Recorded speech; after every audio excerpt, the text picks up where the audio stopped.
عورت کا غیرت کرنا کفر ہے اور مرد کا غیور ہونا ایمان ہے۔ مطلب یہ ہے کہ جب مرد کو 4 عورتیں تک کرنے کی اجازت ہے تو عورت کا صوت گوارا نہ کرنا حلال خدا سے ناگواری کے اظہار اور ایک طرح سے حلال کو حرام سمجھنا ہے، اور یہ کفر کے ہم پایا ہے۔ اور چونکہ عورت کے لیے متعدد شوہر کرنا جائز نہیں ہے، اس لیے مرد کا اشتراک گوارا نہ کرنا اس کی غیرت کا تقاضا اور حرام خدا کو حرام سمجھنا ہے، اور یہ ایمان کی مرادف ہے۔ مرد و عورت میں یہ تفریق اس لیے ہے تاکہ تولید و بقائے نسل انسانی میں کوئی روک پیدا نہ ہو، کیونکہ یہ مقصد اسی صورت میں بدرجہ اتم حاصل ہو سکتا ہے جب مرد کے لیے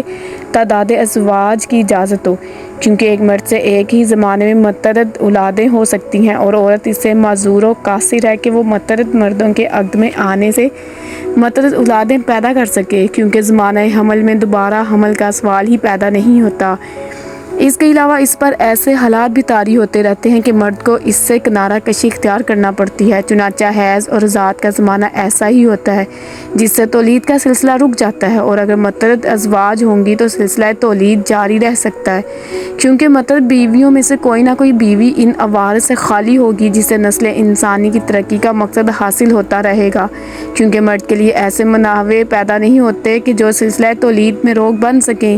اس لیے خداوند عالم نے مردوں کے لیے تعداد ازواج کو جائز قرار دیا ہے، اور عورتوں کے لیے یہ صورت جائز نہیں رکھی کہ وہ بوقت واحد متعدد مردوں کے عقد میں آئیں،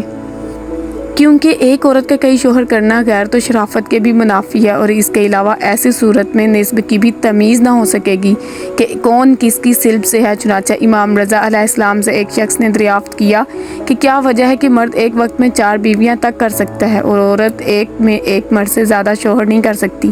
حضرت نے فرمایا کہ مرد جب متعدد عورتوں سے نکاح کرے گا تو اولاد بہر صورت اسی کی طرف منسوب ہوگی، اور اگر عورت کے 2 یا 2 سے زیادہ شوہر ہوں گے تو یہ معلوم نہ ہو سکے گا کہ کون کسی کی اولاد اور کس شوہر سے ہے، لہذا ایسی صورت میں نسب مشتبہ ہو کر رہ جائے گا اور صحیح باپ کی تعین نہ ہو سکے گی، اور یہ امراض مولود کے مفاد کے بھی خلاف ہوگا، کیونکہ کوئی بھی بحیثیت باپ کے اس کی تربیت کی طرف متوجہ نہ ہوگا